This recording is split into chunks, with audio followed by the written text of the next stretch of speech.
Hi, welcome back to Petology. We have Steve Rempel here from Prairie Exotics, and he has brought some friends here today. I've got 2 ball pythons here. Well, actually, there's about 7 in total, but the big one here, this is Kahlua.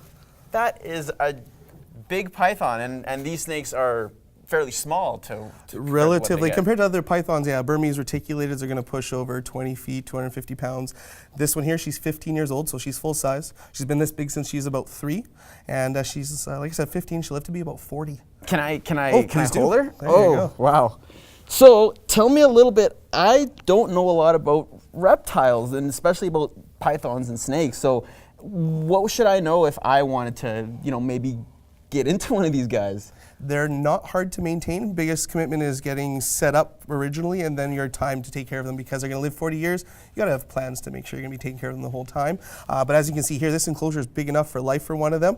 We have multiple here just to show off the different types of colors you can find in a ball python, but you want to keep one at a time in their enclosure. You got a little bowl there for their water, little hide. You can see this guy's sort of going in there to hide out. Yeah, he's going in a little enclosure there. That's pretty cool. Because they are a cold-blooded or ectothermic, you want to have a heat pad like this. On the one side would be under here just to give them warm spot, helps them digest, usually about 95 degrees.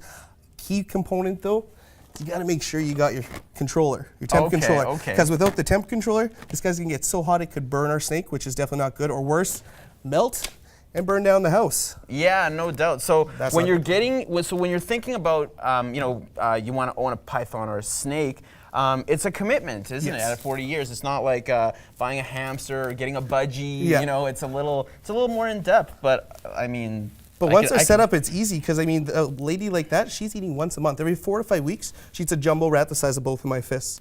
Digests over 4 or 5 days, goes to the bathroom, and she's good. So you don't have to walk her. You feed her once a month. Make sure she's got a warm spot in her water, and you're set. A little guy like this, he eats every week. He's only 6 months old, so he'll take a little while to grow up. Yeah. And being a boy, he won't get quite as large, but yeah, definitely not like that one there. Right on. Well, who else do you have here? Who else did you bring along today to show us? Spider morphs. We've got a Mojave, a lesser, and a Calidar. So what people have done is, you're familiar with an albino, right? The red eyes, white, yellow. This one's a normal wild type you'd find.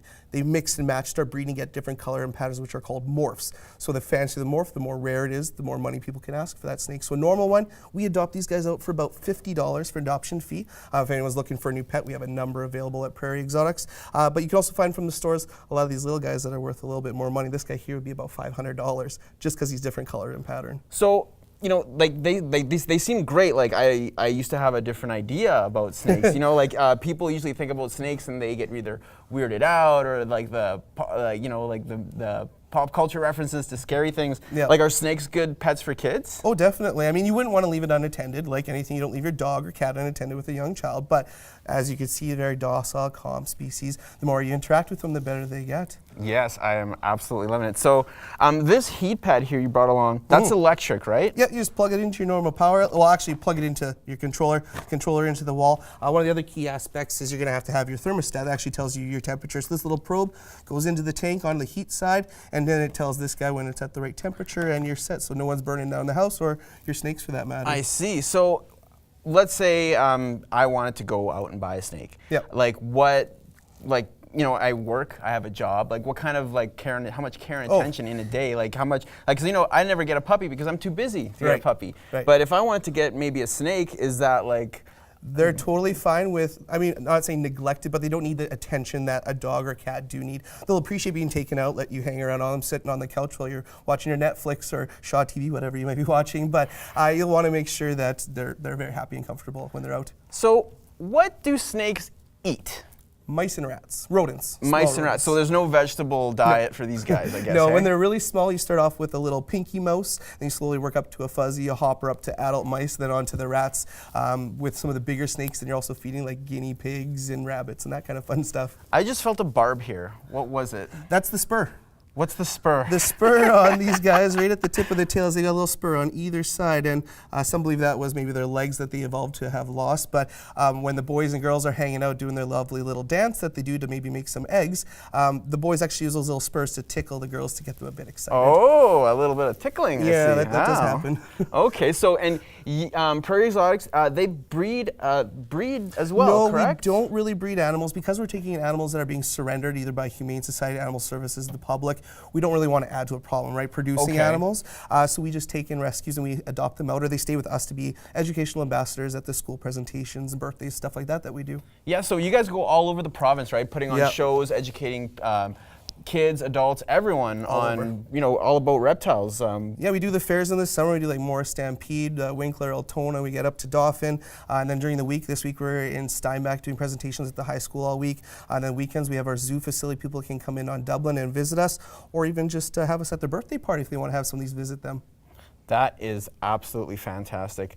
So, what's the cost? Like, how much does it cost to, get like a good setup or a starter setup? Let's say I want to get my first snake, and I'm serious about it. I have like the right attitude, the right everything. What's it going to cost me to get started? You have two options. You can either start with a baby, which is a little simpler because this one won't hit full size till it's about 3 years old. You can start with a simple 10-gallon tank. You can take your margarine container, put a hole in the side, that's its height, another margarine container for water. So you can go as cheap as you want. You can get the snake for maybe $50 to $100, another $100 to set up. So you're in for $150 for 40 years. Obviously, then once it's getting a little bit larger, you're going to have to upgrade to a tank. A tank like this is about maybe $200. Winnipeg Reptiles has a lot of options for brand new tanks, or you can check Kijiji and Pet Traders for used options too. Really good, really good. So, as someone who knows a lot about reptiles, is there a problem with mixing and matching pets? Like, what if you have they live in an aquarium, but what if I have, a cat or a bunny or something that, that this animal might naturally want to gravitate to in the wild, Well, again, like your children, you're not going to leave them unattended at the same time, otherwise you might have a bit of a problem on your hand. In the bunny situation, after you've been petting your bunny, you want to make sure your hands don't smell like food going to touch the snake after. Otherwise, you could get a bit bite. It's like me, if I'm around somebody smell like bacon, I get a little excited because it smells like something I want to eat. Okay. So it's the same thing with these little guys here. Right. But other than that, you'd be safe and sound. With the cat, again, the biggest thing is the cats get interested by the movement of the snake, so having a very secure lid is great. A lot of people will often use a fish tank that they've had for an enclosure.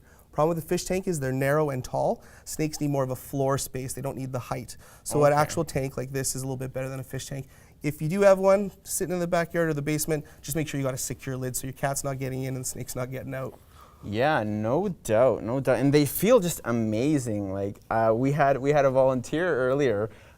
She was pretty afraid. She came in shaking. She was being led in by Blair. She's shaking, and she's like, "I don't want to even see it." And what I do is I just give him a little bit of the tail and say, "Just try a little bit."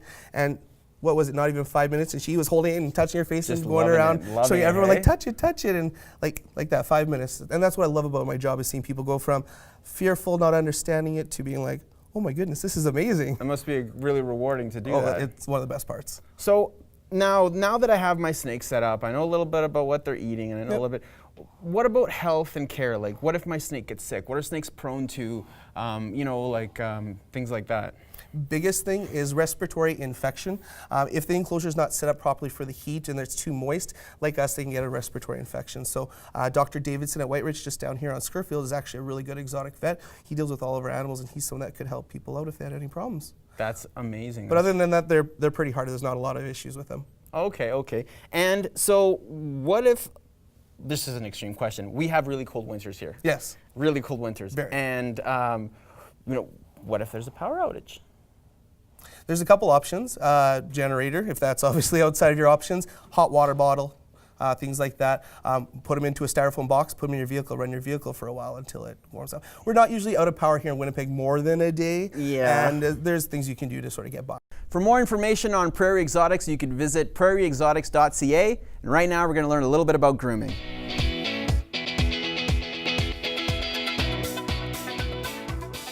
We're here with Carmen, and Victoria's going to be demonstrating nail clipping.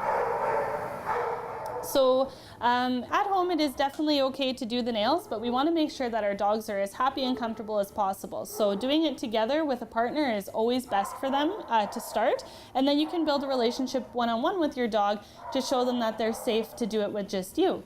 So first thing first, you want to do lots of paw and leg handling before you jump into a nail trim. So starting with working your way down the legs and holding those paws, you just want to make them comfortable with holding and going between the toes and really working those feet. And make sure that you pay attention to all 4 paws, because not all dogs know that they have 4 paws.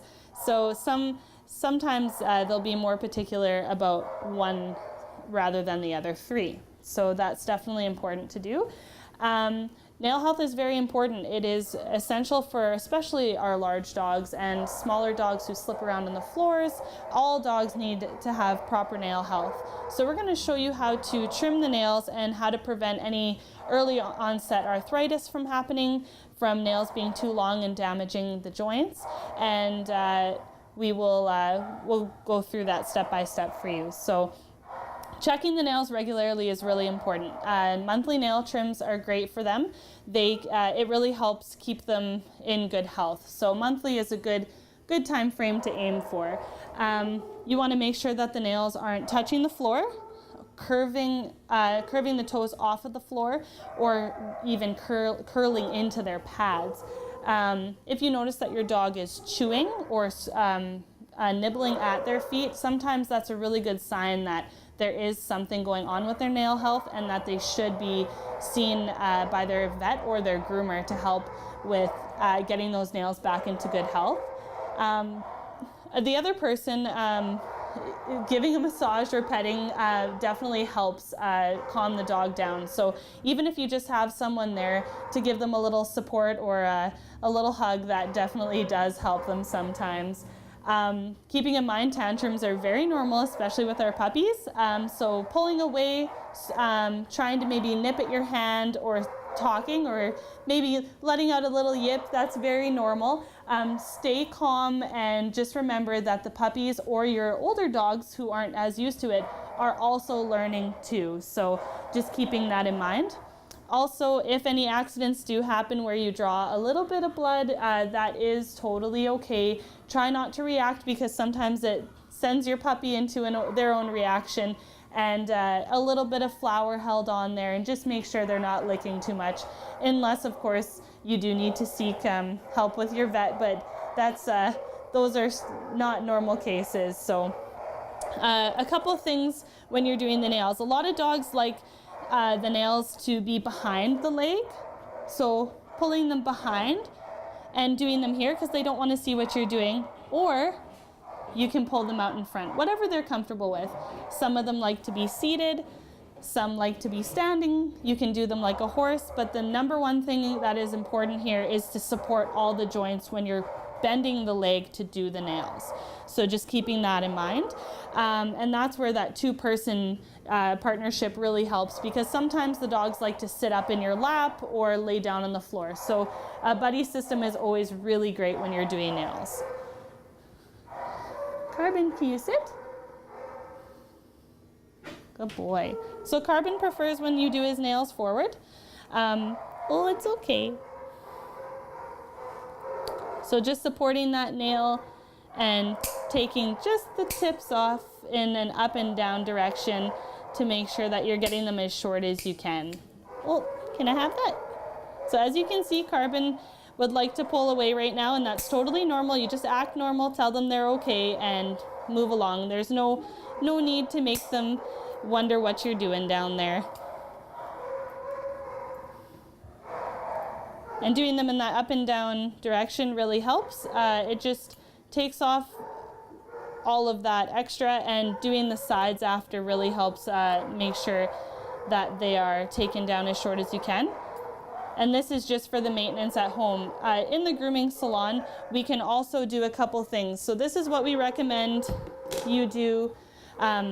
If you're doing them at home, this is good to do every few months, is build a relationship with your groomer, and then we can do the nails a little more thoroughly for you, and then you can just do the maintenance on your own time. So this is called dremeling. Or grinding the nails or filing the nails. And as you can see, you can get them much shorter and much rounder, which helps, if they ever jump up on the little kids, or if they're scratching your legs or your hardwood floors, this really helps round those nails down, and it gives them a nice short trim, which is a lot more comfortable for them as well. Well, it's okay. Now, if they're pulling away and they need a break, that's okay to give it to them. That's absolutely within reason. Sometimes they just need to reposition, or they just don't like what's going on at that moment. So you can always switch it up, just like we did with Carbon there, because sometimes they just want to stand differently to make themselves more comfortable. And another key point for our dogs, some of them have hair on the pads. So especially our senior dogs, we like to make sure that we are shaving the pads to give them a little more traction on floors. Carbon, I keep them fuzzy just because he goes hiking a lot, so it gives him a little bit of protection. But especially our dogs with the big hairy feet, it really helps, like our Bernese Mountain Dogs, our Newfoundlands, just gives them a little more traction on those floors so they aren't slipping around and damaging those legs. When you pull the back leg up, it's nice and easy. Support that knee and that hock, and then you can pull their paw backwards to do their nails that same way, just like a little horse.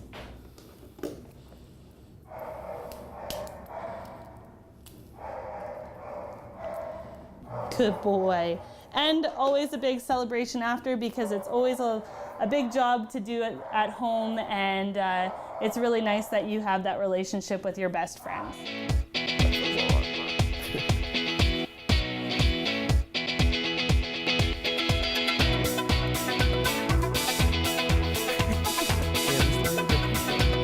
Oh, yeah, that'd be nice.